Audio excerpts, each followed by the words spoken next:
I was American born, and I'll die an American. Welcome to our group.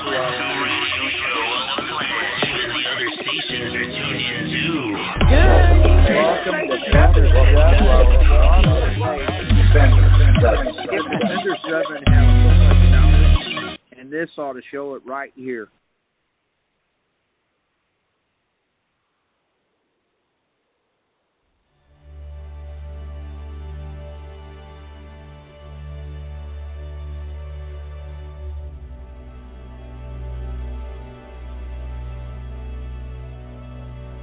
Do you or someone you know suffer from depression? If so, please contact the National Suicide Prevention Lifeline at 1-800-273-8255.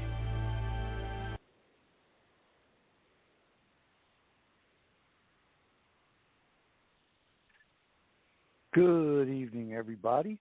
Welcome to the Defender 7 Monday night broadcast with your host, Colonel Kimberly PURVIS, and I'm your co-host and general of the Defenders 7, Bobby Ormsby. Welcome. Now, before we get on with our show, I need to read our disclaimer.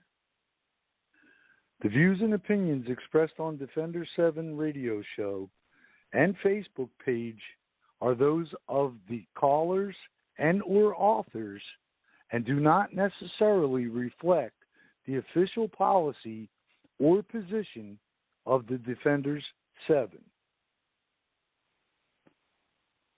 Now, with that being said, we can be reached on our national Facebook page by typing in the search box, all capital letters, Defenders 7. That's Defenders, Roman numeral V as in Victor, with 2 large I's. Now, before you click on that join button, just know we expect that all of our members and future members to participate throughout everything we do here in the Defender 7.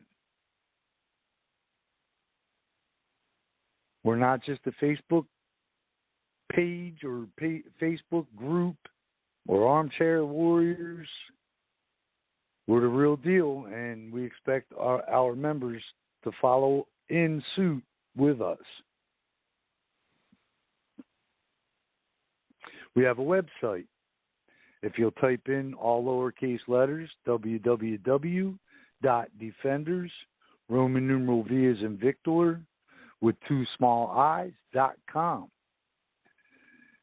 Now, on our website, you'll find that we have a store and a donate button.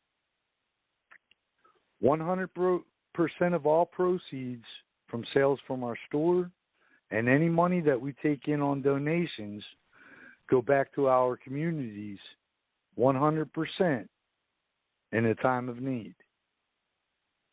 We're not like the other groups where they keep 90% and only distribute 10%. All 100% of what we bring in goes back to our communities. So please, by all means, purchase something or hit that donate button. Every little bit helps. And that's the only way that we're able to offer our services to our communities, is through the actions of you. So help us to help you and your community. We can also be reached on MeWe. Click on organizations, scroll all the way down to Defenders 7, Humanitarian American Patriot Group. And thanks to our Colonel Kimberly PURVIS, we have a YouTube channel. By all means, please check us out. But just remember, click that subscribe button. Give us the numbers. That's all we ask. Same thing with our shows. The more you share them on all social media platforms, and the more you like them, the better off we are. So please help us get our numbers up. Now for tonight's show and all the shows we do here on Blog Talk Radio, we enjoy it when you call in and chat with us, even if it's off topic. Just give us a call. Give us a shout. That number to call, area code 914-205-5773. Again, number to call to participate, area code 914-205-5773. And before I turn the microphone over to our Colonel, I'd just like to say happy 83rd heavenly birthday to my mom. Now that her and my dad are finally together, I hope they're partying it up there. I love and miss you, Ma.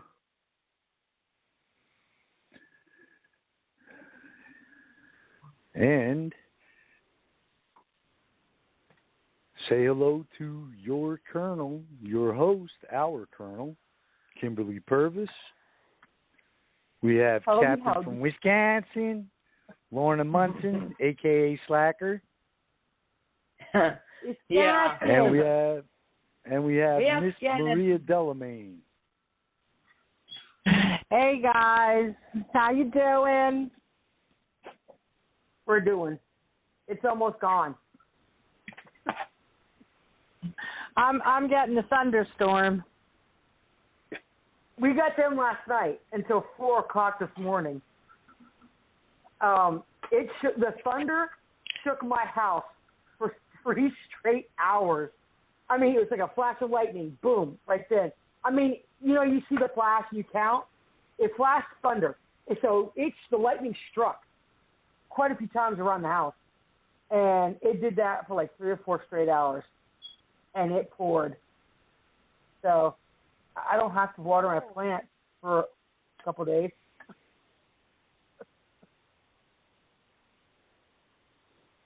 But good. Yeah, it's just been hot here. Well, it was in the 70s here, but I'm glad because it's been in the hundreds all week. Shit. And then I think it's supposed to get back up there again. Look, Same here. Freaking hot. As someone said, Satan just rubbed his butt crack right across Kansas because it's hot. It's not normally this hot this early, and that seems to be a trend in a lot of different areas that it's hotter than usual. Same here. So, we're never in the hundreds. Yeah, I mean, we will get 100 degrees, right? But usually it's in August, not June. But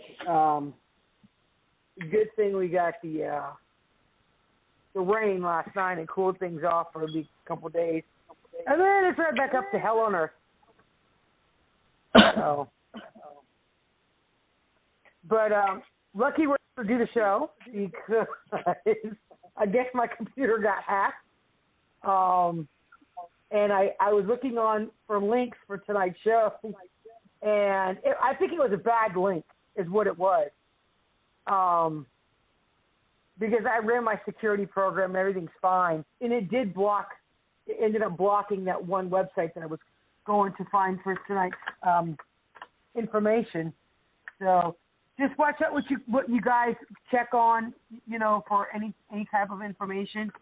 Because there's some bad links out there that'll get you. So anyway, I was thinking about doing it on the different weapons that we have used in war. As far as the only thing I could do is the Civil War up to date because for some reason I can't. It won't let me look. Excuse me. Well, we know in the Revolutionary. Well, we know they used cannon and muskets and stuff like that during the Revolutionary War. So And if you're fortunate enough to go to Gettysburg, they have all kinds of monuments with what types of cannons they use and things like that. So I went 3 years ago for Thanksgiving. Gettysburg is awesome. I love the museum. It is. Well, I mean, they have all this. You got all this. They have I think it's 21 markers, and you follow, and all you gotta do is look it up, and it'll tell you, okay, marker 1 is here, and then you go, and it tells you what happened there. They have statues, different units, all the militias, and they even did you do the driving one where you drove all over the place? Where you go through the we had a guided tour. They drove our van. Oh, okay. It was really. I mean, we didn't get to see every single thing. I mean, there just isn't enough time, to do it in one day. But yeah, we got to see a lot, and it was awesome. I had a sunroof on my vehicle, and what I would do is to get better pictures. My friend would drive. He was driving, but I stood up through the sunroof and took good pictures that way. And he drove really slow, but we got through all of them. It only takes a couple hours to do it. I mean, but then you go downtown, and it's even more stuff downtown. Well, the guy that was doing the tour for us, remember, I also had teenagers. He would stop, and we'd get out of the van, and he would, taught us how the march, how the lines would have to be. So we'd have to stand in line and do certain movements so we would see what it was like, And then with the cannons, he timed us. We had to see how fast we could load the cannon. I think that's probably why we didn't get to actually see as much. Oh, okay. So I'm going to start with the Civil War, and just go from there. I'm going to do the Civil War, World War I and II, Korea, and then there's 11 weapons that only America has, and then there's 23 weapons, whatever, that have been banned from war use. And I guess it's because of the Geneva Convention and all that other stuff. But we'll get to that later. So alphabetically, we're going to start with what's called an Arkansas toothpick, and they used this during the Civil War. And it's a heavy dagger with it's a 12 to 20 inch blade. It's a straight blade, and it can be used for thrusting and slashing. James Black was known for improving the Bowie knife, and is credited to inventing the Arkansas toothpick. Pretty cool. It looks like it's about 2 inches wide, and then it tapers down. Henceforth, what they call it, the toothpick. So many jurisdictions worldwide have knife legislation regarding the length of a blade or a dagger-like profile, but the Arkansas toothpick that can be owned or carried, it's the length. And a lot of states go by the length of the blade can be no longer than the width of the palm of your hand. So which is usually, 3-4 inches maybe? It's not saying you can't own them. You just can't carry them like you would your handgun.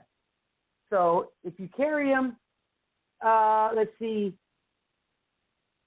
So in the 1830s, Alabama, Tennessee, and Georgia did the legal the legislation on it to prevent dueling. So usually you duel with a sword, a rapier. I take it. Those long, skinny things, yeah, that's what you duel with. Not a rapier. Hey, whatever. It's called a rapier. R-A-I-P-E-R. Oh, okay. Everybody knows what a bayonet is. This may have been used in the Civil War, but they actually had these in Vietnam. And the M16s, or at least the ones we had for training, you could actually attach a bayonet onto the end of it. And they're quite long. I guess they could be different lengths. But here it is. Let's see. Crap. Hold on. A bayonet is a knife, dagger, sword, or spike-shaped weapon designed to fit on the end of the muzzle of a rifle, a musket, or similar firearm, allowing it to be used as a spear-like weapon. From the 17th century to World War I, it was considered a primary weapon for infantry. Also, if they ran out of ammunition, they have a weapon still. And that's why you would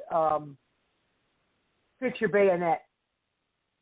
Now, can you shoot the gun with the bayonet on it? Yeah. Because what happens is there's a little loop that goes over the barrel, and it latches on because the bayonet is underneath the barrel, the part that attaches to the rifle. So, and the blade is still below it whenever you shoot. So, and once you lock it on, it's kind of hard to get them off, actually. But yeah, I used to have a bayonet, but it grew legs and walked off. So, another sword was the model 1832 foot artillery sword. It was a 25-inch sword with a straight double-edged blade and brass-mounted leather scabbard. That's the ones that they wore on their side. If you notice, a lot of the officers, actually artillerymen, and so they used it, or you could use that. And so the M1833 Dragon Saber was issued to the U.S. Cavalry, and engraved version was privately purchased by senior officers. So the website I have, just go on Wikipedia. I know I hate that website, but it's the only one that I can seem to get any information on tonight. And it actually has pictures of all the different weapons. So the M1840 Army Non-Commissioned Officer Sword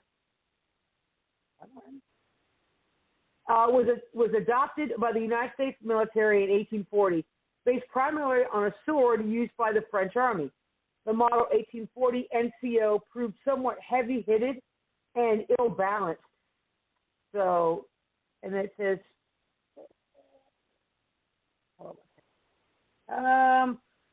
for 70 years, it was widely used by the Army.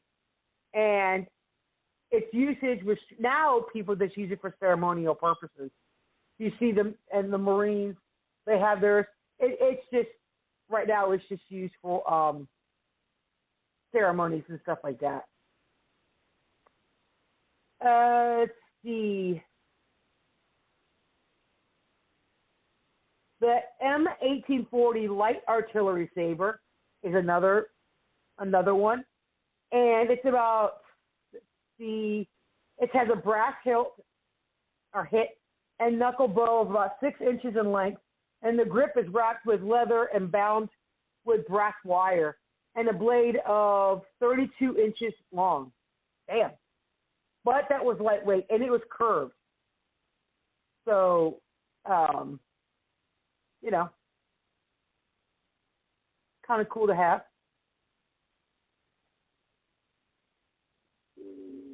And then there's the M1850 Army Staff and Field Officer Sword.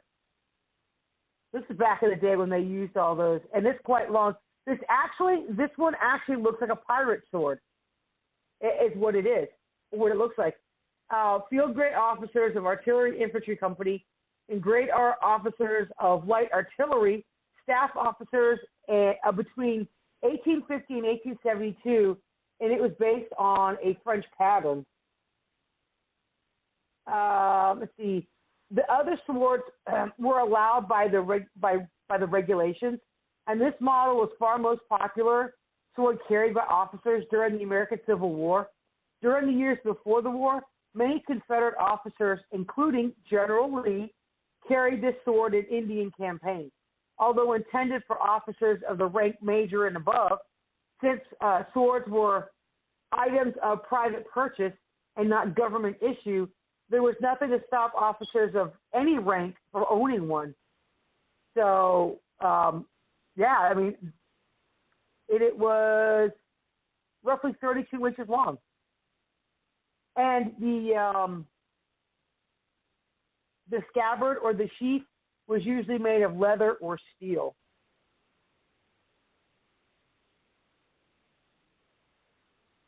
All right. The M1852 Naval Officer Sword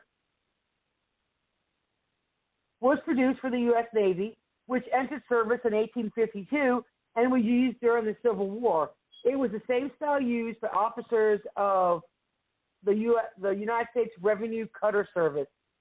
And the requirement for U.S. Navy officers to have swords was suspended during World War II. And these also look just like a pirate sword. And they have the grip and the little bar that goes over. I'm trying to see how long this one is. It was 1 inch wide, and that was it. But it does not say how long it was. It looks pretty long, probably about 30 inches long.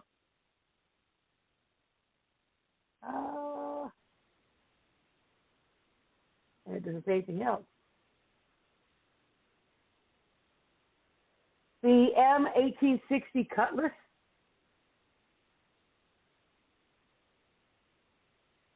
is a broad saber or a slashing sword.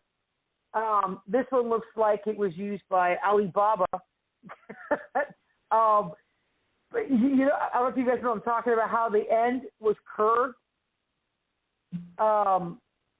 This was about 28. I think it's called a scimitar. Yeah, it's got the one the handle. They used in Alibaba. The one they used in Alibaba. Yeah. I think it was called a scimitar.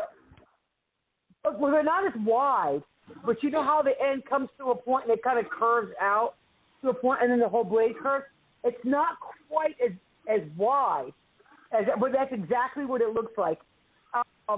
It was used in the 17th, 18th, and 19th century. Oh, sailors, pirates, and privateers used them. And it was about 28 to 32 inches long. Some were 35. And Great it was for a cutting single off edge. heads. Yep. Great for a zombie apocalypse. But I'm reserving that for a I'd katana. love to get one of those. I'm going to get a katana and I'm going to put it over my door just so I know it's there. I want a machete. I want to get a machete for the zombies. Well, machetes are good, but they get dull fast. Yeah, that's true. That's true. So you think a katana they're is better? Good to have. Well, I mean, if they're The Walking Dead, then sure. You may want a machete if they're living zombies like they are now. But, yeah, I'll reserve that katana thing. Just call me Michonne, and that's it. But I'm not black.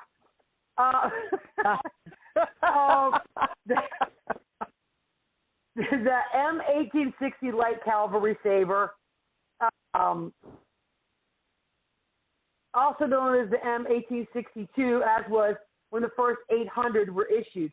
It's a long sword made of steel and brass used by the cavalry from the Civil War until the end of the Indian Wars. And then they still used them in the Spanish-American War. And holy crap, these were as long as 41 inches long. Holy crap. Yeah, and about an inch wide. Those must be a two-handed sword.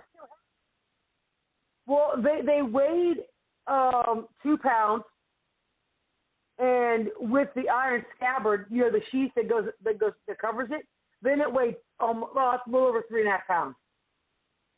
So wow. There was no light or heavy cavalry in the Army. Before the Civil War, there was no light or heavy cavalry. And so they were called dragoons and mounted riflemen. And in 1861, these mounted regiments were renamed cavalry and given yellow piping. Everyone knows what the 7 Cav and all them cool things look like. So yeah, it replaced the heavy cavalry saber. That's why they got more than one. There's so much information on each of these. I'm just reading the first snippet because we'd be here till Christmas if I read every single one. So, and I'm going to butcher this name. The Mameluke sword. It's a cross-hilted, curved, scimitar-like sword, historically derived from sabers used by Mamluk warriors of Mamluk, Egypt. After the sword, that's where they got the name. It was part of the Ottoman Empire, and the sword most commonly used in Egypt was the same as used elsewhere in the empire. Okay, so let's see. Oh, wow, that bad boy's curved. It was used by the Mamluk warriors, the French Army, the Marine Corps, the British Army, the Royal Sardinian Army, and the Italian Royal Army.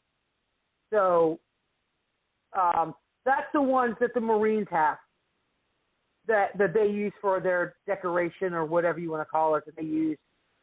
So that's pretty cool. And the the Marine Corps non-commissioned sword.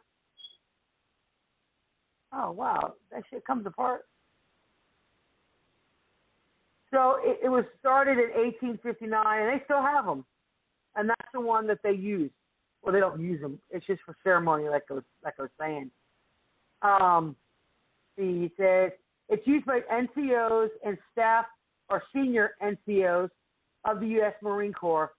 And the NCO sword was adopted in 1859 in its pattern after the U.S. Army's foot soldier sword of 1850. The M1859 NCO sword continues service today as the Marine Corps drill and ceremonial sword.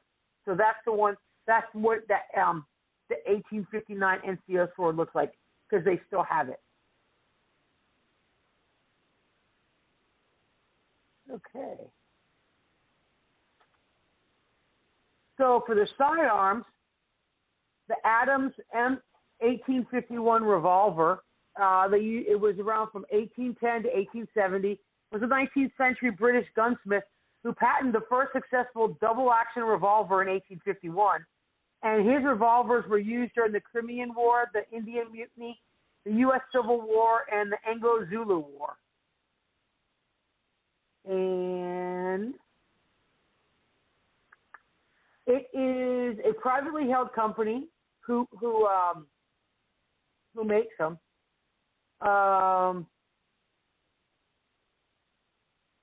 They're defunct, so never mind. They're in London, and John Adams had one, but they're no longer in in use. The Allen and Thurber M1837 revolver and pepper box. Oh, these are those cool ones. This revolver has a little wooden handle, and actually, it looks like a cane, pretty much.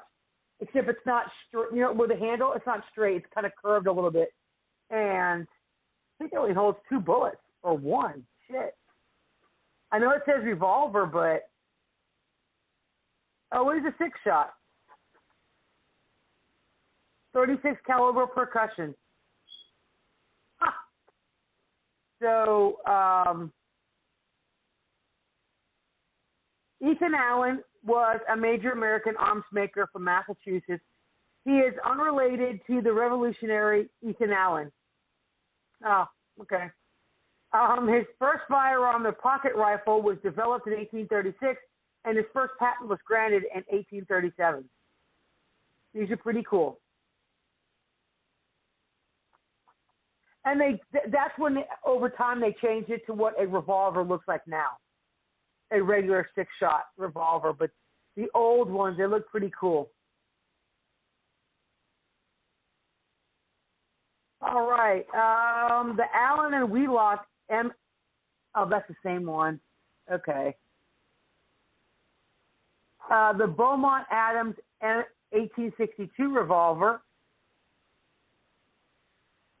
A black powder, double-action percussion revolver, originally adopted by the British Army in the .442 caliber in 1856, and it was replaced in British service in 1880 by the .476 caliber Enfield MK1 revolver, and it looks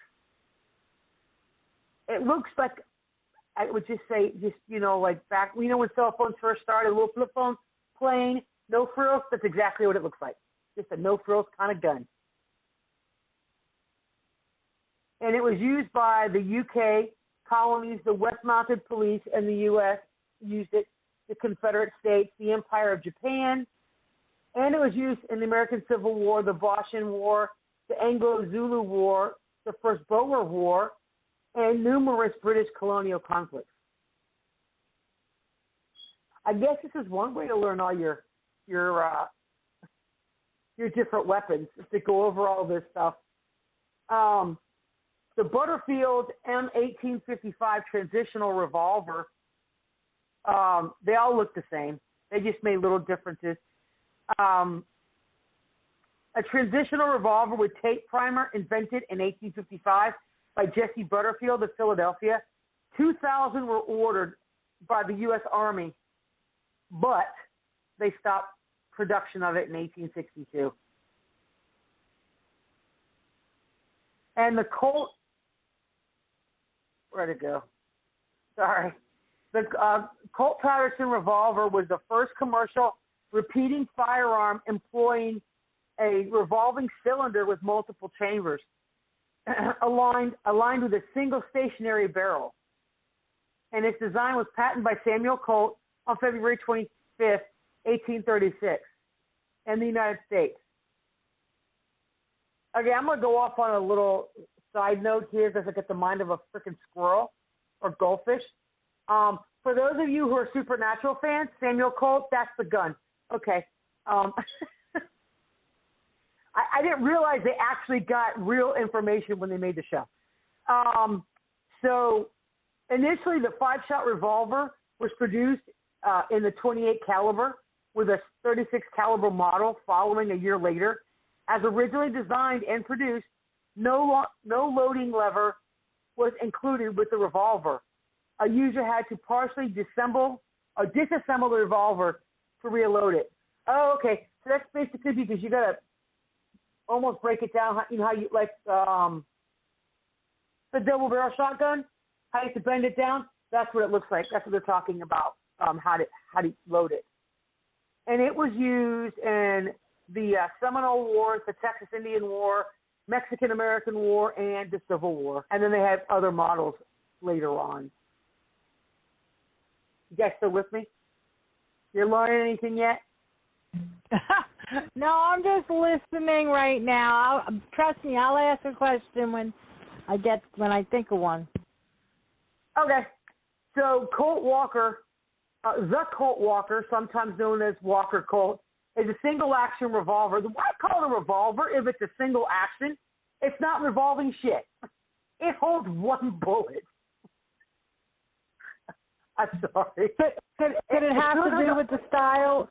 Could it have to do with the style of the barrel? I think so. It looks like what it looks like is a long shot, short shot rifle. Is what it looks like, or a shotgun, whatever. That's what it looks like. But no, you can have a revolving cylinder put on it though that holds 6 charges of black powder behind 6 bullets. Typically the .44 caliber. But yeah. That's so weird. It does. It looks like a rifle with a pistol grip. It's just weird the way it looks. The Colt M1848 Dragoon revolver, pretty cool. Like I said, back in the day, these are made plain. There's no bells and whistles on them, you know. So, and it's a 44 caliber revolver designed by Samuel Colt for the Army Regiment of Mounted Rifles. And the revolver was also issued to the Army Dragoon Regiment. And it was designed as a solution to numerous problems encountered with the Colt Walker. And it was used. Well, fine. Don't tell me. It was made for the military in the U.S. So it was made for the American Indian Wars and the Civil War, and that's it. Now here's a question: Remington and Colt both made weapons for the Civil War. Oh, no, or was I'm Remington right later on? Oh no, it's going alphabetical. Oh, okay. Yeah. I thought you were going alphabetical by the type of gun. Oh no, it is. I mean, it's just how they've got them listed. So I might get to it. The family of Colt pocket percussion revolvers evolved from earlier commercial revolvers marketed by the Patent Arms Manufacturing Company of Paterson, New Jersey. A smaller version of Colt's first revolvers are also called Baby Pattersons. Oh, they're so cute. That's those itty-bitty, teeny, tiny ones, by the way, and they're so cute. I'm lucky if I could stick my index finger in there to pull the trigger. What it looks like is you've got to use your pinky. I swear to God. That's how small them little bastards are. Let's see. They produced the 28 to a 31 caliber and then later the 36, which means of rebating the frame and adding a step to the cylinder to increase diameter. The 31 caliber was carried over to Samuel Colt's second venture in the arms trade. So Colt, like you were saying, hold on a second. Let me see. The Colt goes all the way down. The Kerr, yeah, sure, I could pronounce that French word. Remington, Savage, which I have a Savage, Smith & Wesson. Let's see. Oh, and they got pictures of every one of these. Cool, and then we're going to go into, holy crap. I didn't realize there was that many rifles that was used in the war. So the Colt M1851 Navy revolver, sometimes erroneously referred to as Colt revolving belt pistol of naval. Good God, that's what it was called. Colt revolving belt pistol of naval caliber. That's what that revolver was called. Wow, it's a long-ass name. Well, I just call it a freaking revolver for the damn Navy and get it over with. Leave it to the Navy to get them long-ass names.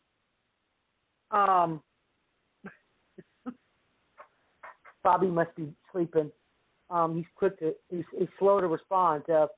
Colt first referred to this revolver, okay, as the Ranger size model, and then revolving belt, but the designation Navy quickly took over.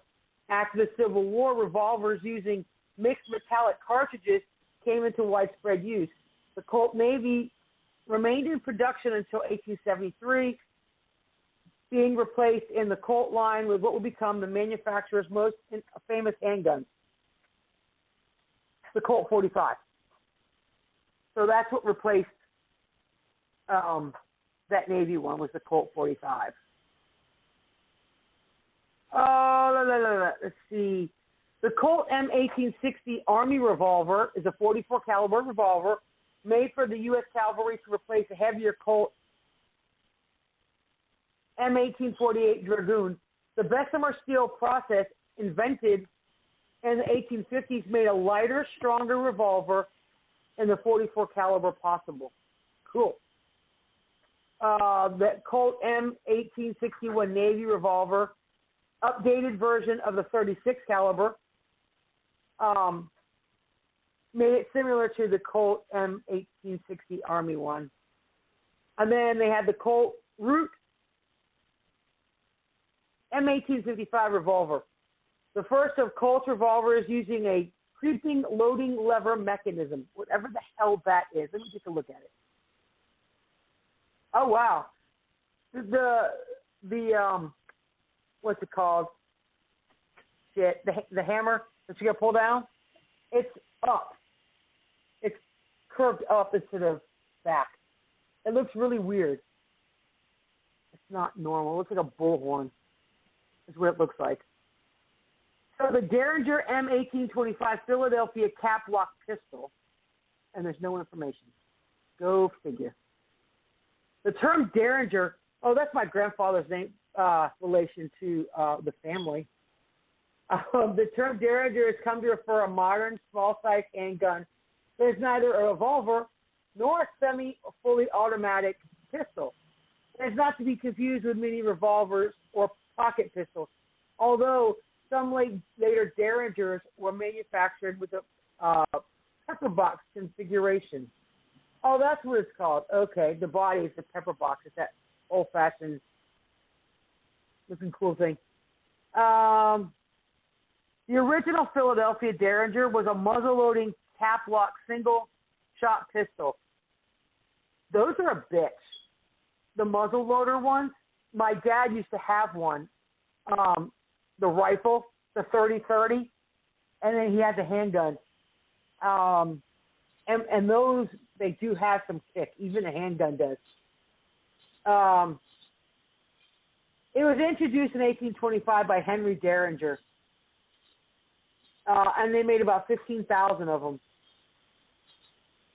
Cool.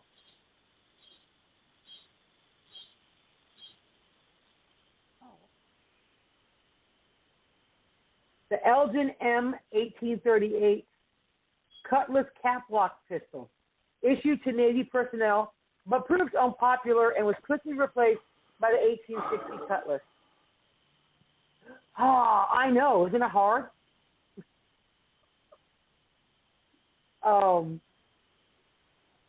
It was the pistol sword is a sword with a pistol or revolver attached, usually alongside the blade, and it differs from a rifle with a bayonet in that the weapon is designed primarily for use as a sword. Dude, that's cool. Holy crap! You've got to see this. This is a ghetto-looking thing. It literally looks like they welded a sword underneath the barrel of the pistol. And it's not a little skinny one. It's about 3 inches wide. And it reached about 11 and a half inches. Pretty cool. Okay. So the Kerr M1855 revolver, no frills, it's all metal. And this is where they're basically starting to come around to what they look like now almost. It's an unusual 5-shot single-action revolver manufactured from 1859 to 1866 by the London Armory Company and was used by the Confederate cavalrymen during the Civil War. Let's see. But it was used in New Zealand Wars, the Indian Mutiny, and the Civil War. I can't pronounce this one gun, but it's another revolver, the 1854 revolver. And it's a pinfire revolver imported from France by the Union and Confederate officers. It's one of the longer barreled revolvers. Okay, and then they had the Moore Petite Fire cartridge was a 32 caliber pistol cartridge designed by Daniel Moore and manufactured by Moore and his partner David Williamson for their pocket revolver, and was produced under both the Moore and National Arms marquee by the National Arms Committee of Brooklyn. And here comes the Remington. So the Remington Beals model revolvers, along with subsequent models and variations, were percussion revolvers manufactured by Eliphalet Remington and Sons in the 31 caliber, the 36, or the 44 during the Civil War. That's pretty cool. And then there's the Remington 1860 Elliott revolver pepper box. So does it explain what the difference is between the Colt and the Remington revolvers? No, it's just the person who made it. Because I mean, they're not really different. It's just the maker, but otherwise they're the same. Yeah, because this one is the Remington Zigzag Derringer, and it's called the Pepper Box. Originally termed pocket revolver, was made in 1861 to 1862, and they made less than 1,000 of them. So a 6-shot, 22 rimfire short, Remington's first firearm designed for metallic cartridge. Smith & Wesson patented the rimfire cartridge on August 8, 1854. See, here's the thing. Remington, Derringer, Smith & Wesson, they all have their own type. It's just little differences in the way they look. Honestly, that's all that there is. I'm not sure what the percussion fire is. I don't know all that much about percussion fire. Here's another question. I'm sorry. I'm gonna keep asking you questions. Go ahead. What about now? Did they all make guns for the Union, or did some make for the cavalry, or the Confederates, or were they selling to both sides?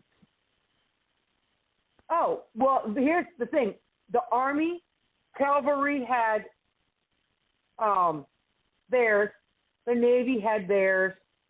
NCOs had one. Each of them had, I guess, a different type that they used, and some were sold to the North and the South. So both sides actually had the same gun. So the gun makers weren't taking sides. No. Gun makers were like, I don't give a shit. I'm making money. Now listen to this. A double action. This is the Star M 1858 and M 1863 revolver. A double action revolver, which was briefly used in the Western theater of the war until the U.S. Ordnance Department persuaded Star Adams Company to create a single action variant after the discontinuation of the Colt revolver. The company eventually complied, and the Union acquired 25,000 of those for $12 a piece. $12 freaking. You can't even buy a box of ammo today. $12. Crap. But yeah, so either side could get them. It's just who had the money to get them. The Volcanic M1855 repeating pistol is a lever-action repeating pistol made in 1855 and chambered with the 44 rimfire, privately owned by those who could afford them. Let me see why. How much are they?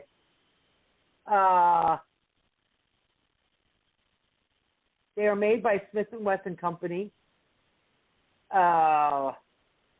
Horace Smith and Daniel B. Wesson. New Haven Arms Company took over, but it does not say how much this bad boy's cost. Yada yada yada. Yeah, they suffered financial difficulties. Oh shit! It did not say. Apparently they were expensive. So it's kind of like buying a Kimber, which is astronomically ridiculous how much they cost. The Walsh M1859 revolver is a very rare 12-shot revolver. Fewer than 200 of those were made.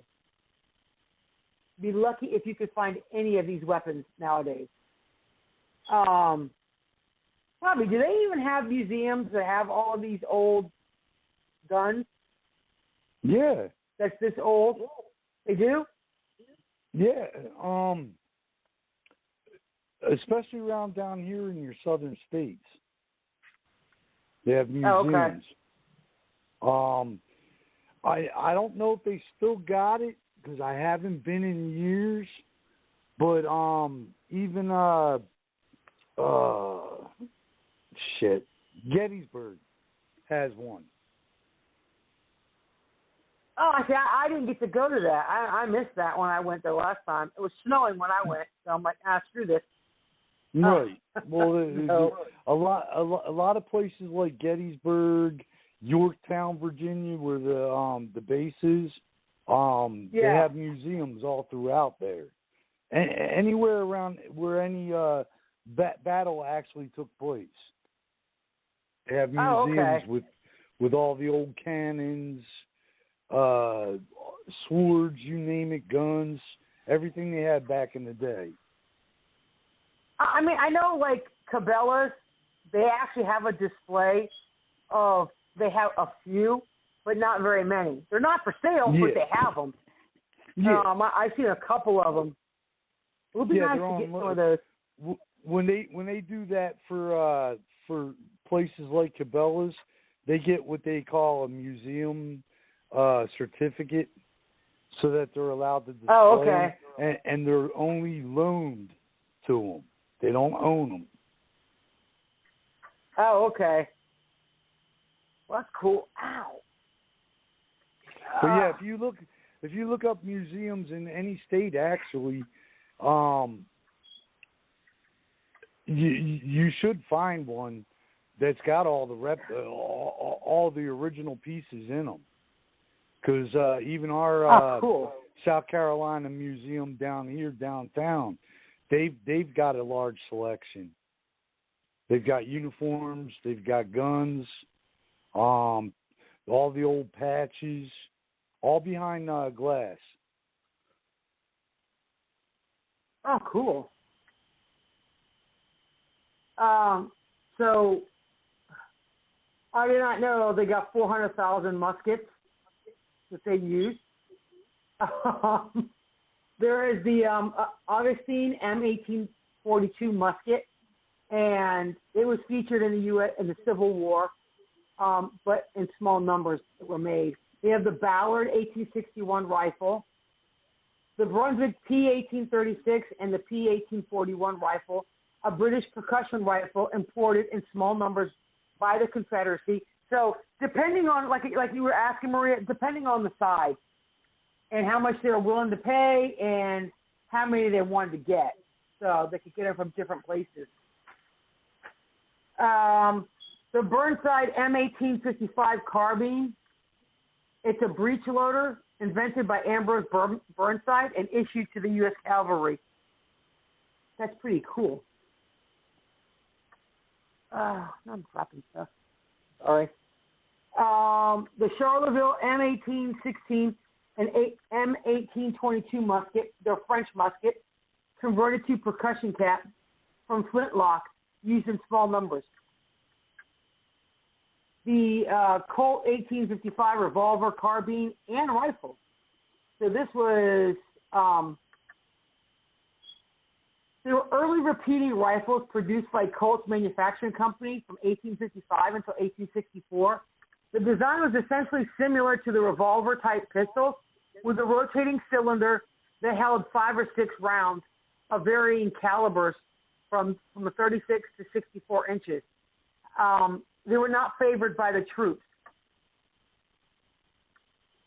Oh, shit, because it wanted to shoot all 6 rounds at the same time. Not a pew, it was a like, machine gun, just shoot them all out at the same time. Yeah, so they didn't like that. The Derringer M1814 Common Rifle, and that's depicted on every single Civil War movie, those long rifles. Then they have the M1817 Common Rifle. It was a flintlock, muzzle-loaded weapon issued due to the Department of Ordnance's of 1814, produced by Henry Derringer and used from the 1820s to 1840s at the American frontier. So that's pretty cool.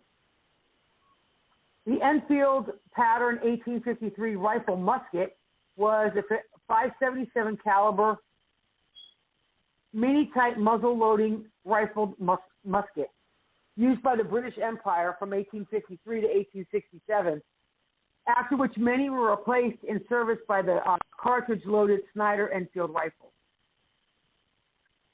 And then there was the Enfield 1861 Musketoon, is a short barrel version of the pattern. So they have long and short.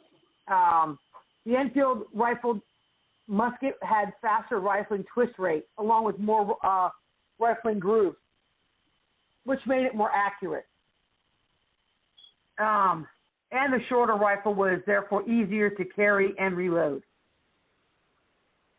The Fayetteville 1862 rifle was a two-banded rifle produced at the Confederate States Arsenal in Fayetteville, North Carolina. The machinery which produced these weapons was primarily that captured at the United States Arsenal at Harper's Ferry, Virginia, which was previously used to produce a U.S. Model 1855 rifle.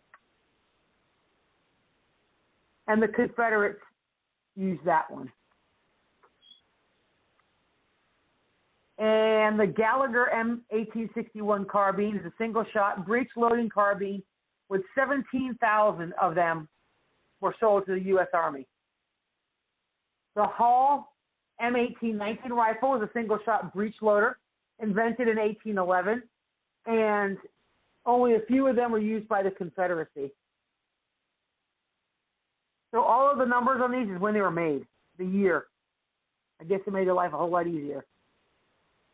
The Mississippi 1841 rifle is a two-band rifle with a sword bayonet, which was issued to Confederate NCOs.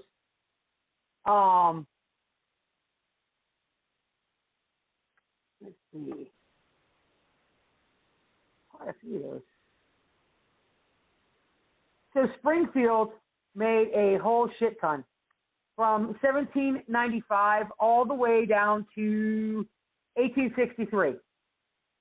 So they made, hold on a second, 1, 2, 3, 4, 5, 6, 7, 8. They had 11 different models. And they just made little changes in each of them. And they were flintlock muskets, and they were converted to the percussion system. And some of the barrels were even rifled to accept mini balls. Some little, wow. So,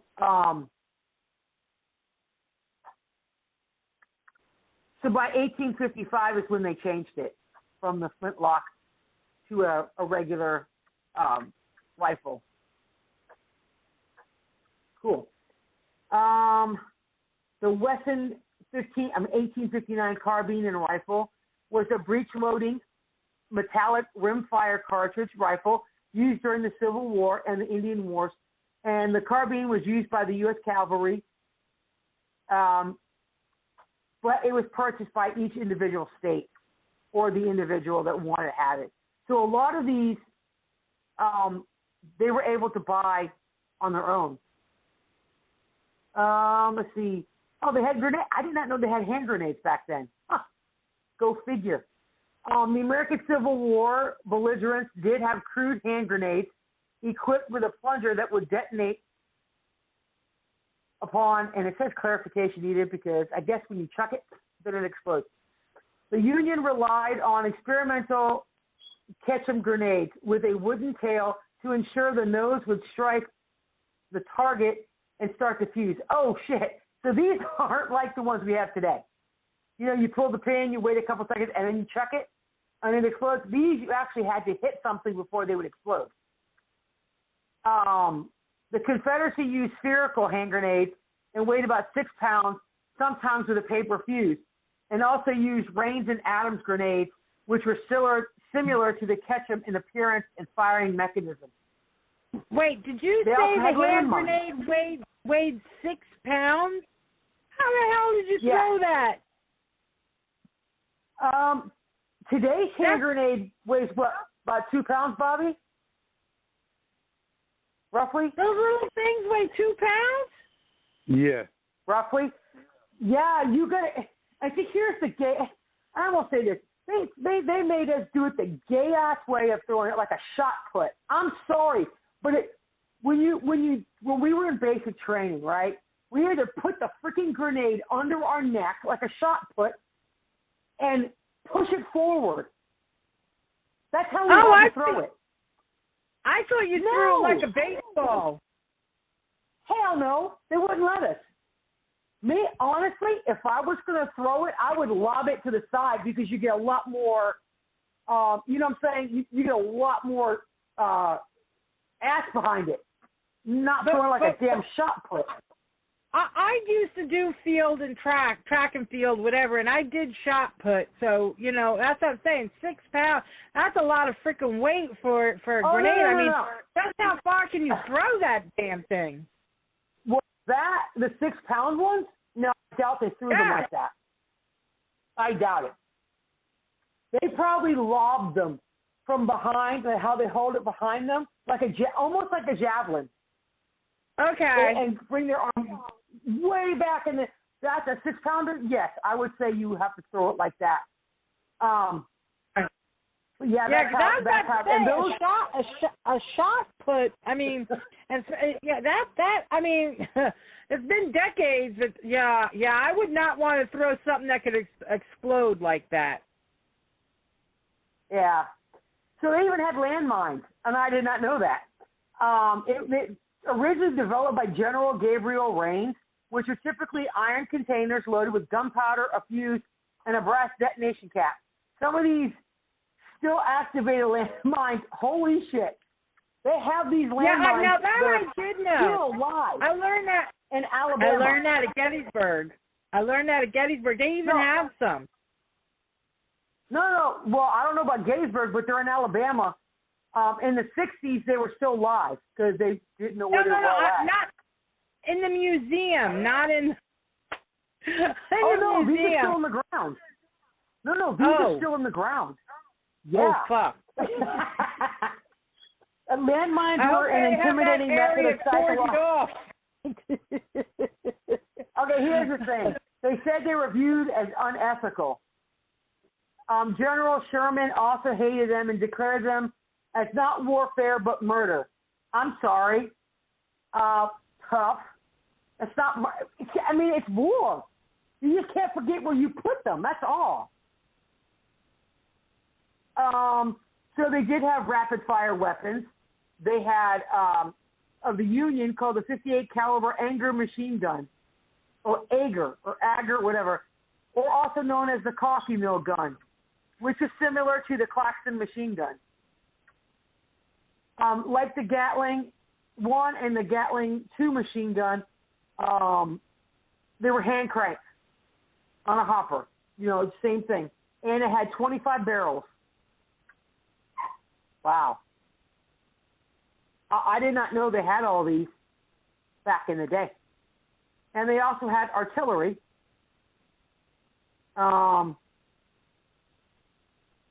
What? They had a rocket launcher? Holy shit, I guess they did.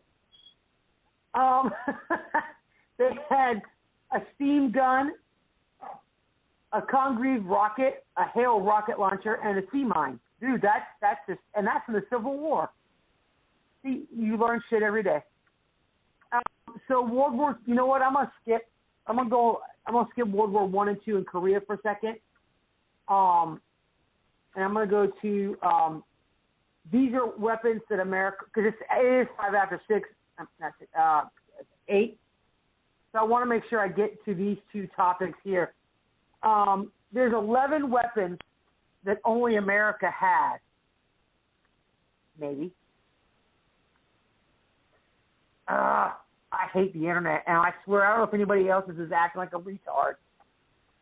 Weapons like the MQ-9 Reaper drone, a laser Avenger, and the adaptive cloaking gives U.S. troops the advantage on any battlefield around the world. Some of these weapons have been around for several years, but were recently modified, and they're still in production. Dude, that is so cool. It's a drone. It's a what's it? The unmanned. What's it called? There's nobody flying it. It's made by General Atomics Aeronautical Systems, and it came out in 2001. And the Reaper's been around for over 10 years, but it was used largely for intelligence and reconnaissance until recently. Today's squadrons have... Shut up, dog. Sorry, my dog is... Let me go with that little turd. I got one dog, I swear to God, she's chewed one of my boots, and it's all over the floor.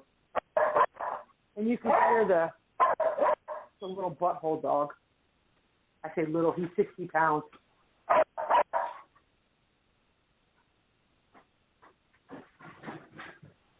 Oh, maybe I should lock him out. Leave him outside till the end of the show. Okay, sorry guys. So, the Reaper is the largest of the UAVs in the U.S. arsenal with a wingspan of 84 feet, a takeoff weight of 7,000 pounds, and a payload capacity of 3,000 pounds, and a flight time of 36 hours. Holy crap. The drone climbs up to 52,000 feet and reads a license plate from over 2 miles away. See, thinking about this stuff, right? You think about it. Well, that's pretty cool and scary at the same time. That they have this capability to use. You know what I'm saying? I mean, it's weird. And they're capable of carrying 500-pound bombs. Air-to-ground and air-to-air missiles, the UAV fleet is poised to perform the lion's share of American air support. As of March 2011, the Air Force has more personnel training to operate its the drone fleet than any other weapon system in its arsenal. The AA-12 Atchison assault shotgun. That's badass, and I need one. Have you seen one of those, Bobby? It's an assault shotgun. It has a barrel. It's got a barrel.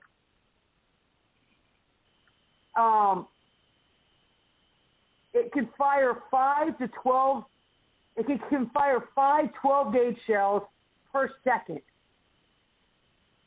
Because the recoil is engineered at 10% a normal shotgun and can be fired from the hip with one hand. Dude, that is badass. You should see this gun. And it came out in 2005. Now, that is an assault shotgun, okay? Not the AR-15. This is actually called an assault shotgun, and it's only used by the military, by the way. It also fires a high-explosive fragmentation grenade. Oh, it's called a Frag-12 round. It can shoot at 175 meters with efficiency. Wow. Designated for long-term combat use, tests have shown that an AA-12 can fire up to 9,000 rounds without being cleaned. Damn. And all you need to do is hold the trigger for 4 seconds, and it will empty the 20-round drum at a target. That's scary. I've never seen that before, and that was made before I even joined the military. And they never had those. Shit. They're missing out.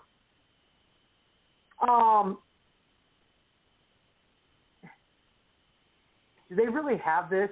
The adaptive invisibility cloak makes tanks disappear. It was made in 2013, or it was released in 2013.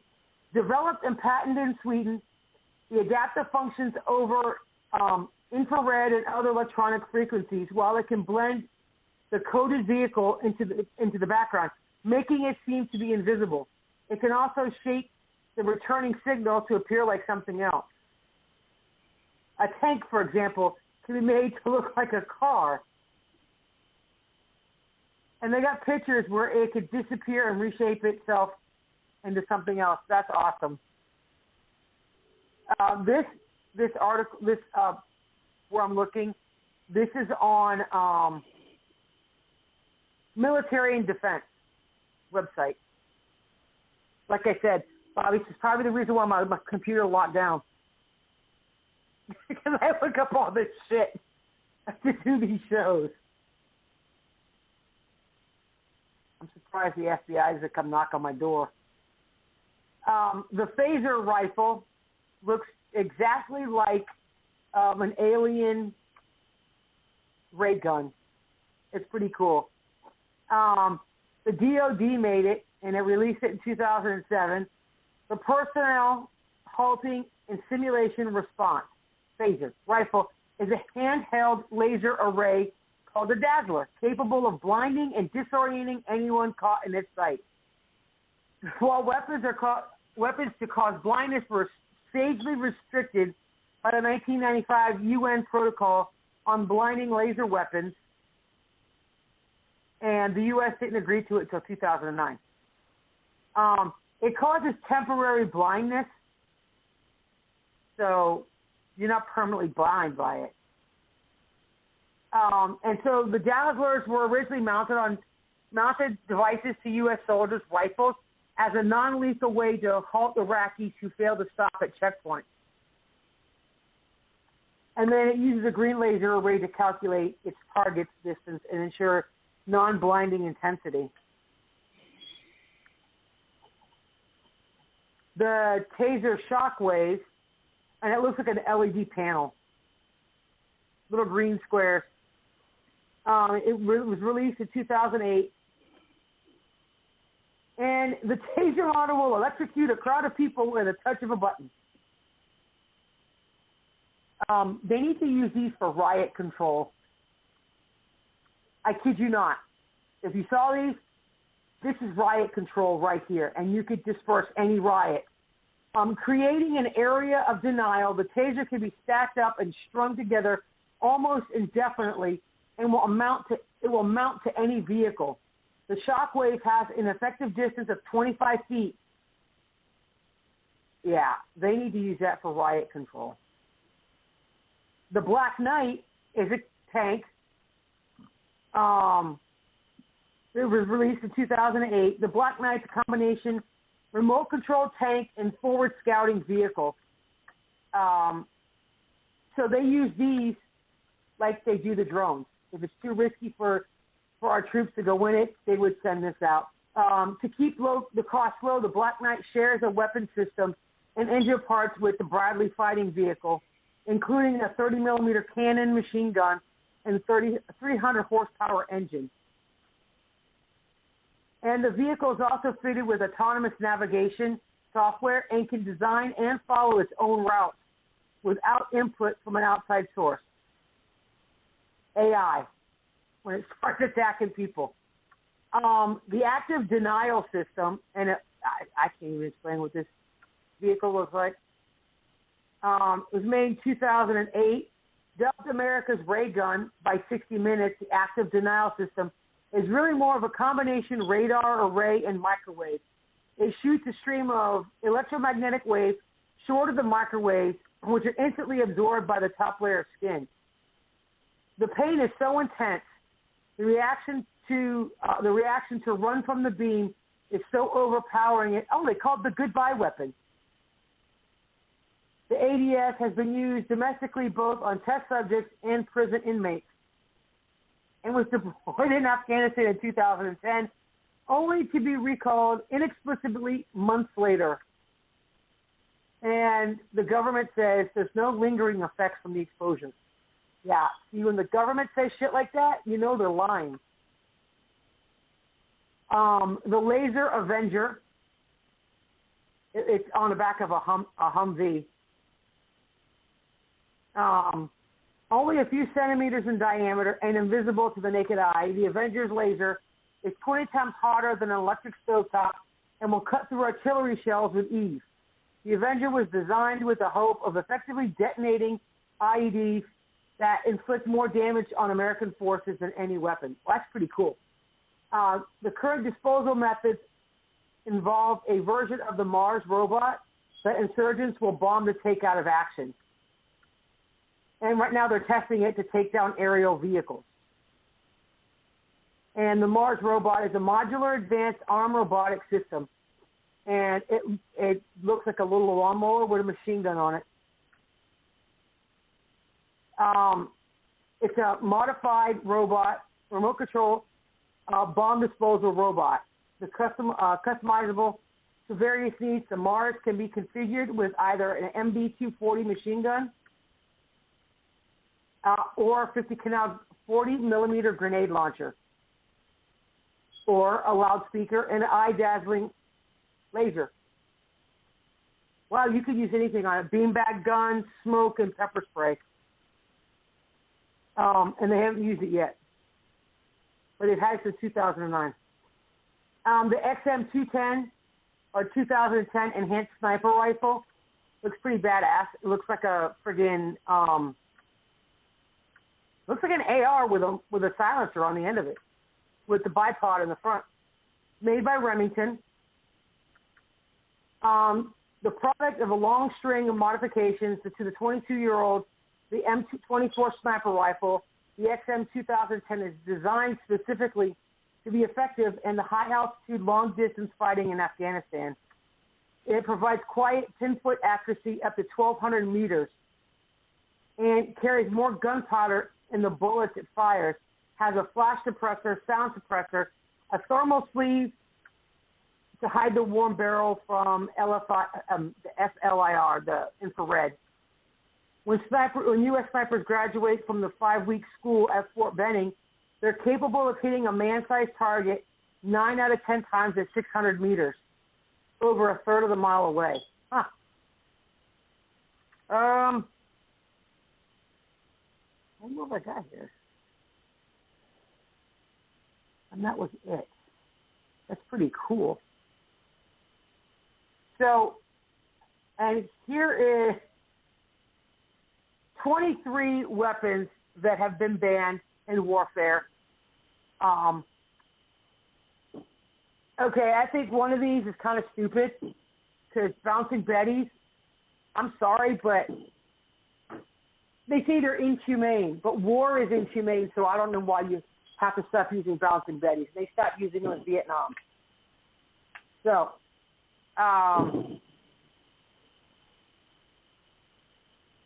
mustard gas, and there's, hold on a second. First, the humanitarian view is that war should be as humane as possible. Okay? But yes, you should only have your military targets. You should not, I mean, that's what civilians, women, and they should not be hurt if, by the military. The second view on illegal war weapons should be called the Sherman perspective, so named for the Civil War general who said, "It is well that war is so terrible. Otherwise, we would grow too fond of it. Since the Hague and Geneva Conventions, we seem to have grown quite fond of war. The Sherman argument would have it that putting rules on war turns into a sport instead of something to be avoided at all costs." So mustard gas was very widely used in World War I.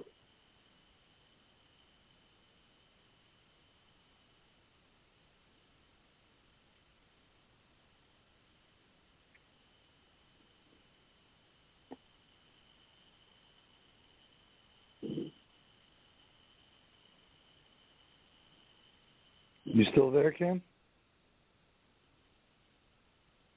Oh, think we lost her.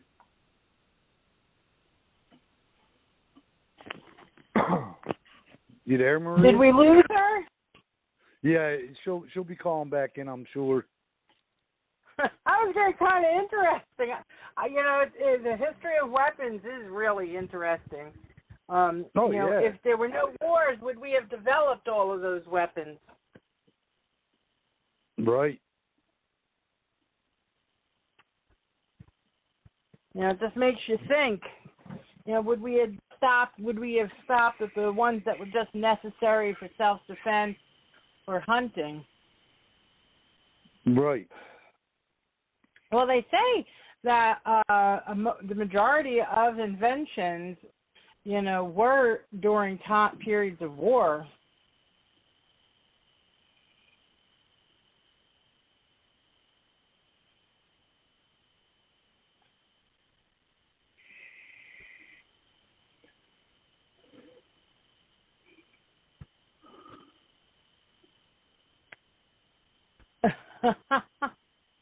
There she is. She's back. Sorry, my headphones died. I haven't used them for so long, the earbuds, and I thought if you don't use them, they will die overnight.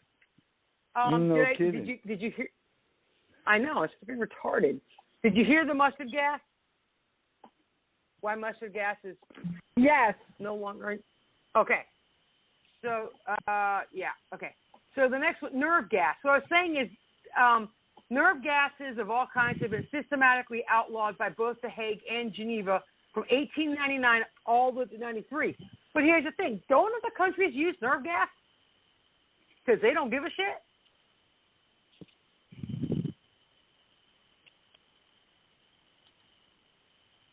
Bobby? Probably. So why do we – see, that's what I don't understand. These assholes in these other communist countries use it, and they're using it on our guys, but yet you're going to say, oh, no, we can't use stuff that – no. And that's what I don't know. That's why I don't agree with a lot of this. And our government's response to it is, oh, we're not assassins. We have to go by the Geneva Convention. I get if for peacekeeping, I get that. But if you're in a war and you want to make sure you win and you don't lose your own troops, you need to give them everything they can. Yes, nerve gas sucks, okay? Other countries are going to still use it. They don't care. See, what happens is a nerve agent can cause your entire nervous system to malfunction like an electrical system. Death generally comes as a result of shutdown of the respiratory system, but not before painful blisters, boils, and internal hemorrhaging occur. Phosgene gas, that's another big one that ended in World War I. Mustard gas might have got all the press. Phosgene was actually responsible for 85% of all chemical weapons deaths in World War I. It's simple and cheap to produce in large quantities. Phosgene damages the proteins in the lungs, causing them to break down, meaning the lungs stop exchanging oxygen. It's an insidious gas. It's colorless, odorless, and symptoms could take a long time to show up. Japan continued to use phosgene well into World War II and on 375 separate occasions, usually against the Chinese. Tear gas, that's a lie because we still use tear gas. I don't know why they put it in here as being banned, but we still use tear gas. Because it says, believe it or not, the tear gas that the police routinely shoot into crowds in America is technically outlawed for use in war by the Hague Convention, even though it's non-lethal. But they have it in the same class as mustard gas. The difference is you don't drown in fluid in your lungs. So it says, so legal to shoot at protesters in Missouri, but not legal to drop on a machine gun nest in Afghanistan. And that's what they're saying. It's bullshit. But we can use it, and that's why I say pepper spray is another one, which I think is stupid. And and it's an aerosol chemical weapon that disrupts breathing, which is outlawed by the Hague Convention, but you could buy it to carry on yourself. Plastic landmines, and those are those little, they look like, it looks like a Bouncing Betty, but the canister looks like a dip can, you know, the dip for Skull and all that crap. That's how small it is. A Bouncing Betty is the size of like an 8-ounce soda can. According to Protocol 1 of the 1979 Convention on Certain Conventional Weapons, weapons that use non-metallic fragments not detectable by X-ray are prohibited in war. The rationale is pretty obvious. Since field surgeons can't remove... Oh, that's the only reason they can't remove it, because you can't see it by X-ray. It doesn't prohibit the use of plastic and undetectable materials in weapon design. It just means that weapons can't be designed to use undetectable fragments as primary damage device. Oh, so whatever it does, it goes down and pops back up. It's okay. This next one, spike pits have been banned. Old-fashioned death traps are technically prohibited or regulated by Protocol 2 of the 1979 Convention on Certain Conventional Weapons. Pits with sharp bamboo spikes maimed thousands of soldiers in Vietnam and in the Pacific during World War II. So, in adding insult to injury, they used to crap on them. So you'd have urine and crap on them. So you get secondary infection from that. And that's a direct violation of the 1907 Hague Convention on Biological Weapons. Biological weapons. Believe it or not, bioweapons are some of the oldest terror weapons known to man. They date back to at least the days of the Mongols, who would catapult rotting, infected bodies over castle walls in order to spread disease and sickness. Oh, wow. It's also been suggested that the Black Plague spread by fleas on the back of rats originating from Asia was a lingering result of a primitive bioterrorism attack from centuries before. Flamethrowers. Oh, come on. Taking all the fun away. According to Protocol 3 of the Convention on Certain Conventional Weapons, flamethrowers aren't explicitly forbidden on the battlefield, provided it's nowhere near civilians. Like I said, the object in the military, in a war, is to hit military targets, not civilians. That's the thing. It doesn't necessarily prohibit the use of flamethrowers in an open tank battle or clearing caves in Afghanistan, but most guerrilla fighters hide behind or within civilian areas. That's why. It's exactly what Hamas does. They have military targets in their civilian houses and stuff. If they're using human shields or might have captive flamethrowers, are a no-go. Napalm is another one. I'm sure everyone has seen napalm, especially in Vietnam. Napalm is downright evil. That is evil. But, you know, like you were saying regarding the mustard gas, in war you do what you have to do. The problem is they were dropping it on their own people. Same as mustard gas. Well, the problem with napalm, let's see, they couldn't use it to burn down forests unless trees are being used to conceal military combatants or vehicles. Banned, they just don't use it because too many freaking, all these bastards put all their shit in civilian areas. So, I mean, it's ridiculous. Blinding laser beams. You know, the green ones and the red ones. Like I was telling you around the Dazzlers.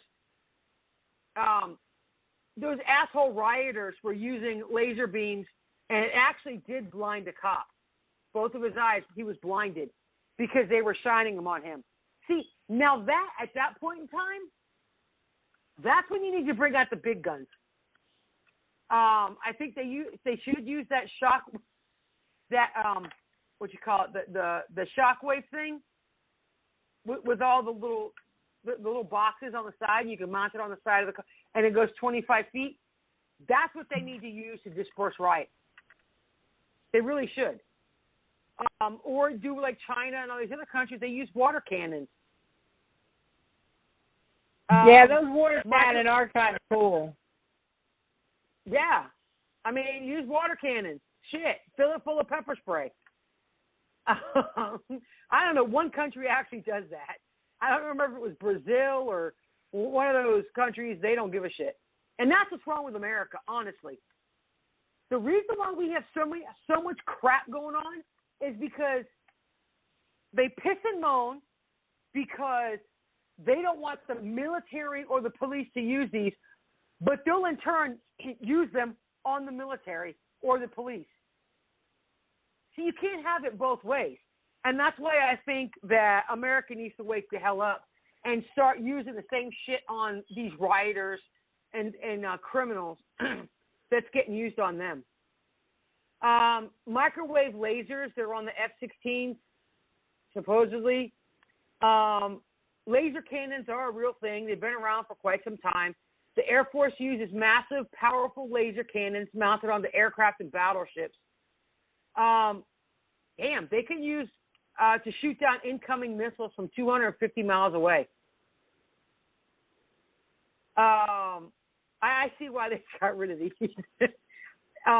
It can incinerate human targets on the ground if they were to put them on tanks. So, yeah, I guess that's so. Phasers, set to kill. They're using Star Trek shit here. Like I said about the death ray cannons, the sonic cannons, that was on that big-ass Army vehicle. Non-self-destructing landmines. Since Vietnam, decades-old unexploded landmines have been a deadly menace in Southeast Asia. Cambodia has the highest rates of amputees in the world at 40,000 right now.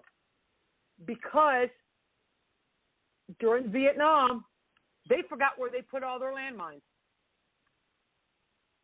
So in 2013, 111 were killed by landmines that were still sitting there 40 years later.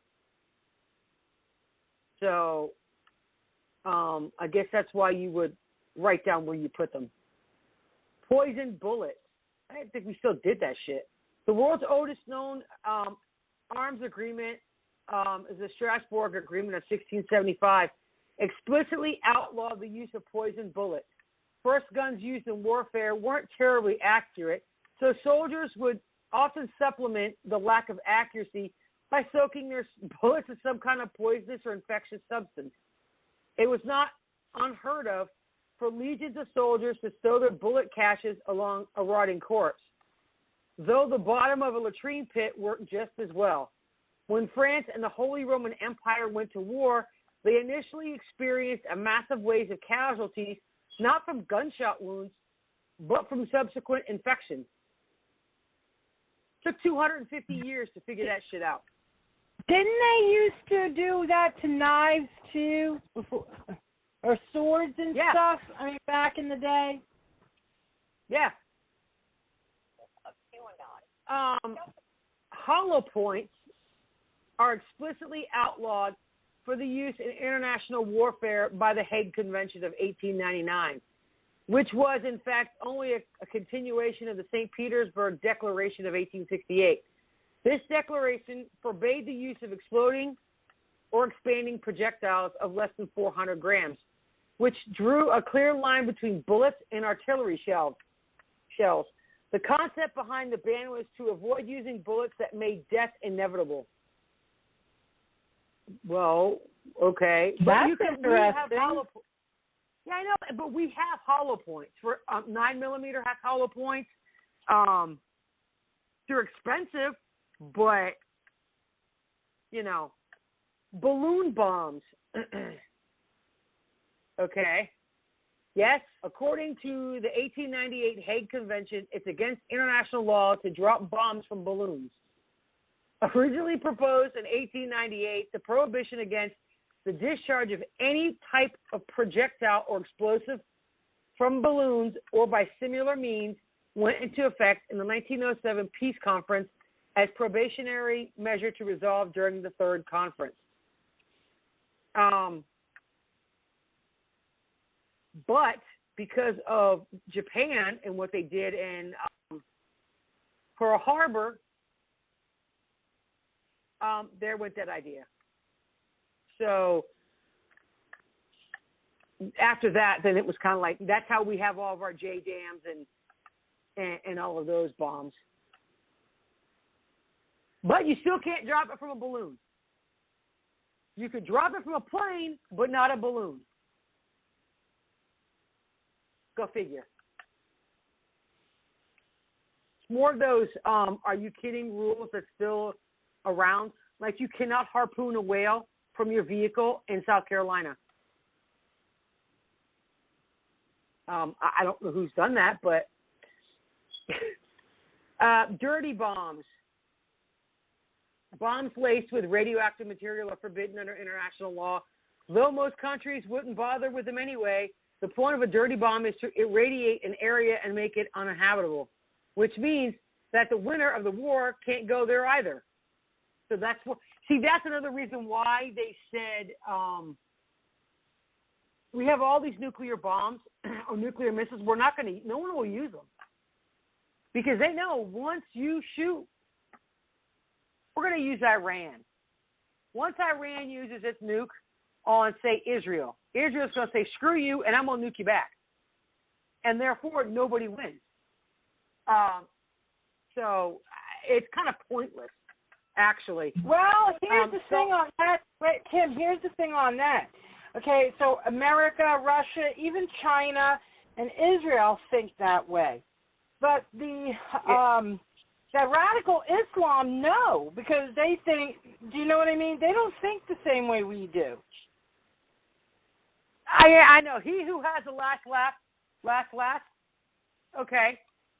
So that's what I'm saying. It's like, I'm going to bomb everybody, but I'm going to be the last man standing, even though we're about to decimate the whole entire world. Whoever's the last one standing wins. Who cares if everybody's dead?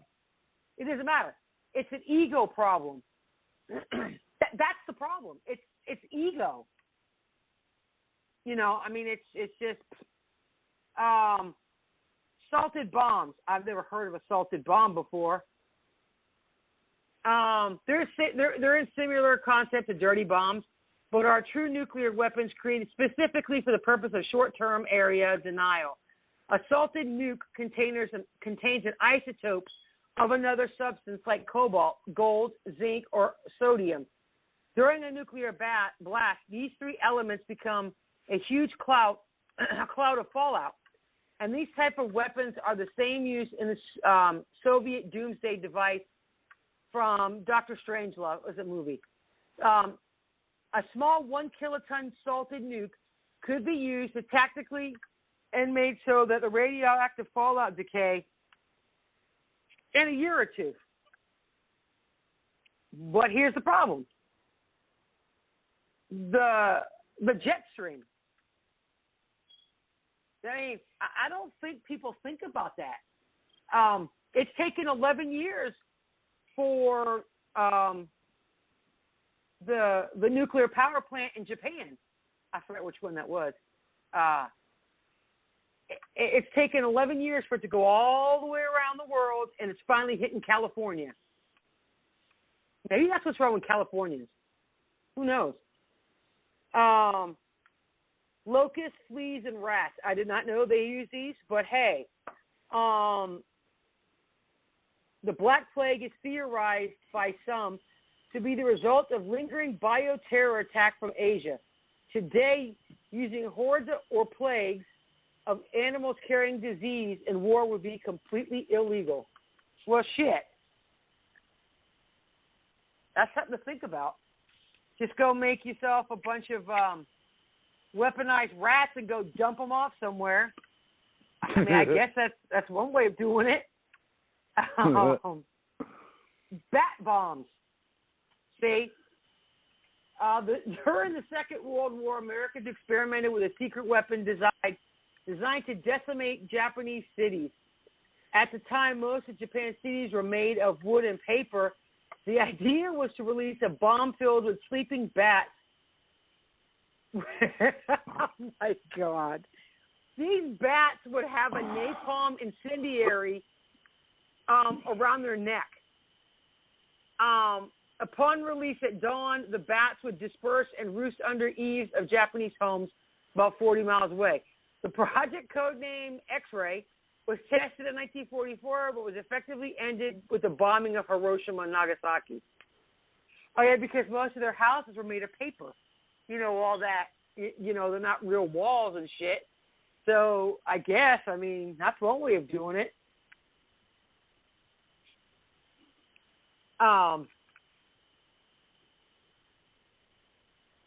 Unexploded bombs. Well, Protocol 5 of the Convention and certain conventional weapons prohibited the use of explosive remnants of war, such as unexploded bombs and artillery shells. So the protocol came about in the 1990s when the newest crop of the jihadis began assembling roadside bombs from unexploded Soviet ordnances from the Afghanistan conflict. IEDs remain a source of terror in that part of the world. Do you know what cracks me up? So you're talking about all these weapons are supposed to be banned, or they're not supposed to be using them. This, that, and the other thing. And common sense people or nice people may not, but when you got people like the Nazis or ISIS or the Taliban, they don't give a shit. They're going to use them. They don't give a hoot about the Geneva Convention or any of the other crap you've mentioned. Oh, I know. Well, that's what I'm saying. So you're going to let our guys die because these assholes are using all this shit against our guys. But you're not going to. So it's like, it's whatever, The last thing is smallpox blankets. While America in general has avoided the use of biological and chemical weapons, many historians agree that we did make at least one attempt at genocide. America's manifest destiny meant getting rid of the original inhabitants of the continent. Many were killed by bullets and blades, but far more were wiped out as a result of diseases introduced by Europeans. Europeans developed at least partial immunity to many diseases, while themselves remaining carriers. Where Europeans went, plague almost always followed, helping exterminate native populations. Wait, are you saying they deliberately gave them blankets covered in smallpox to kill them? I did not know that. Yeah. I did not know that. Let's see. Not all of them did that, okay? I'm trying to...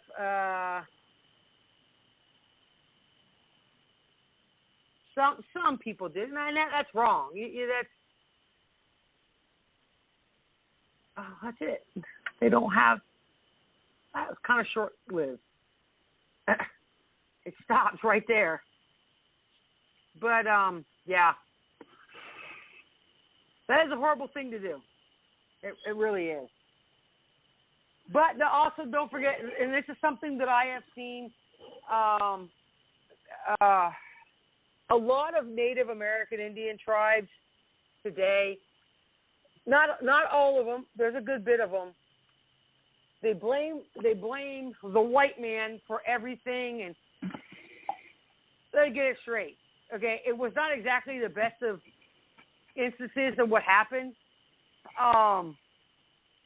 but a lot of your larger Indian tribes sold out to the white man back in the day to keep their reservations as large as they are.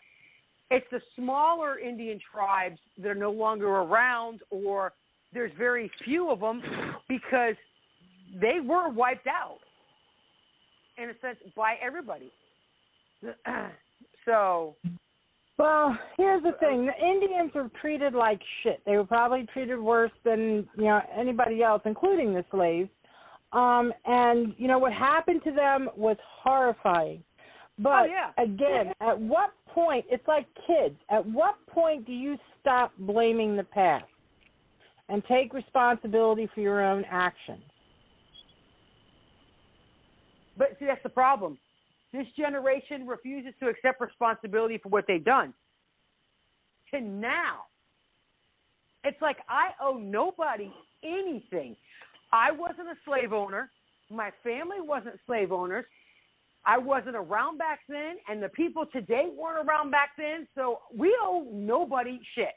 Plain and simple. And well, look at California. California is about to make reparations. And there were no slave owners in the whole state of California. So why the hell does California have to make reparations? Or any state that didn't have any slaves? Because they're placating. It's ridiculous. They're placating to the laziness of this generation. They don't want to work. The same reason why they're doing all the government hand. And someone got pissed off at me and they got all butthurt when I said this. And I said, I'm sorry, but most people in my generation back want to work. We don't sit around pissing and moaning about, all this shit when we don't sit around on welfare all damn day. No. And, if you can work, work. If you can't work, well, that sucks, then yeah, you deserve to get some help if you cannot work. But I've been pissing off too many people today, so. What else is new? It's one of those things. Huh? What else is new? Nothing. Where's Lorna? I haven't heard from her. She jumped off. She was tired. Definitely it's very interesting regarding the different weapons, and when they were developed. Yeah. I didn't realize they had that many. No. Now, and from what you were saying, the majority of them were developed by America. Yeah. There were some invented, created by England and stuff, but now we do have. Yeah. Now, if you look at our modern day weapons, which I could not get, like I said, something happened. I don't know. Maybe they're on my computer. Who knows? We have the 240 Bravo, the Saw, the 50 cal, all of these massive weapons that we have nowadays to use, turret guns, you name it, we've got it. I'm not completely, like I said, I'm not completely versed in all that because, well, I was not infantry. So, that's just the way it is.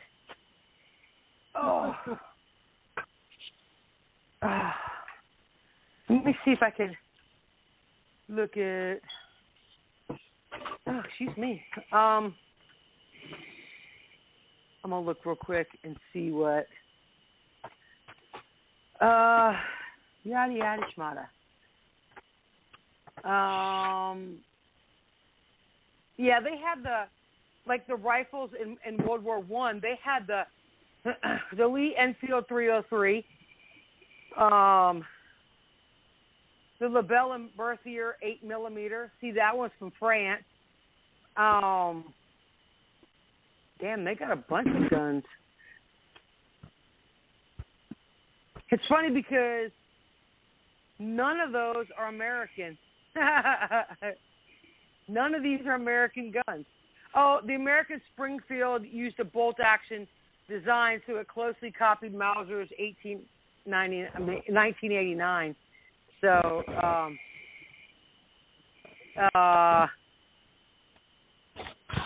the machine guns would fire 450 to 600 rounds a minute, which we did cover a lot of those unusual guns and how many, because you were laughing about how many one of those idiot senators said could shoot, you know. But there are guns that will. Not an AR. An AR will not shoot 30 rounds a second. That's just not going to happen. They had flamethrowers during World War I. Wow, they attacked over. They had 650 flamethrower attacks in World War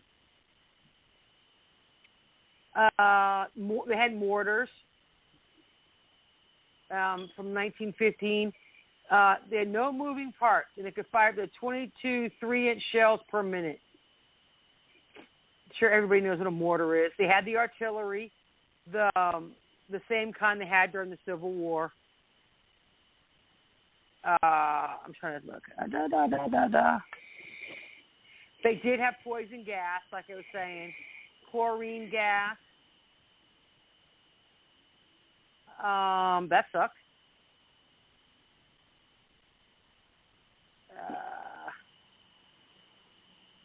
Let's see, the tanks they had.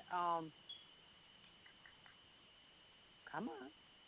The Renault FT light armored vehicle, which had a traversable turret. The British tank called the Little Willie. Weighed approximately 14 tons. And it would go 3 miles an hour. Woohoo. Let's see. They had the Germany's gigantic bomber, the Zeppelin Staken, whatever. At the air war of World War I continues to fascinate much as it did at the time. The aircraft they had, it was made of wood, fabric, and wires, and had 80 to 120 horsepower engines. And it could go up to 100 miles an hour. Those are about the biplanes? Is that what they were called? Yeah, some of the biplanes. And within 4 years, it doubled the speed of how fast they would go. German's giant, the Zeppelin Staken R6, had a wingspan of 138 feet, 4 engines, and a range of about 500 miles, and a bomb capacity of 4,000 pounds. So that's pretty cool. They had submarines. Wait, I thought the Confederacy developed the submarines during the Civil War. I remember seeing a movie about that because Amon Desante was in it. Who? What was it? The cigar. Amon Desante, he's an actor, made a movie about the Civil War and a submarine. Now, I thought they were the ones that developed it, but I mean, I could be wrong. The British, France, Russia, and the United States all developed submarine forces before Germany began to develop its undersea boats. Undersea boats. I asked the Z questions. They don't know how to use S's, but it was called a Z-boat or a U-boat. Oh, by the way, I don't know if you've seen the videos on it. Oh my God. When they talk about people having their vaccine passport or their vaccine card, and there's someone who's always German. They're always doing it, and they're making a mockery of the vaccine cards, but it's funny, though. Marie, you'll see it on TikTok. There's like friggin' tons of them. Let's see. That's it. That's pretty much what they used in World War I. In World War II, they used pretty much the same thing they used in the Civil War.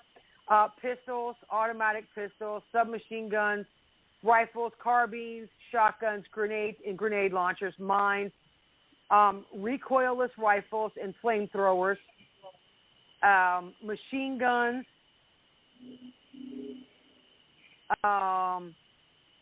they had vehicle and aircraft machine guns and autocannons.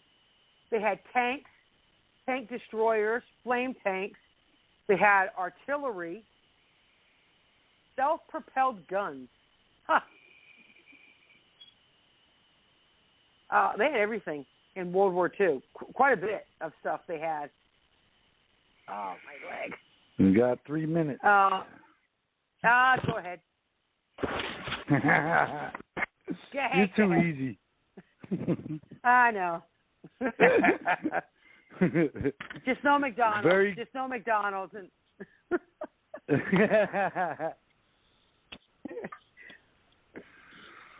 But yeah, very, very informative information put out again. Once again, Kim, I really appreciate it. Oh, no problem. And Maria, again, thank you for joining us. Oh yeah, Yep. I enjoy it. I learn a lot. Oh, I know. And God bless America. God bless our troops, our children, our first responders, our veterans, and God bless the Defenders 7.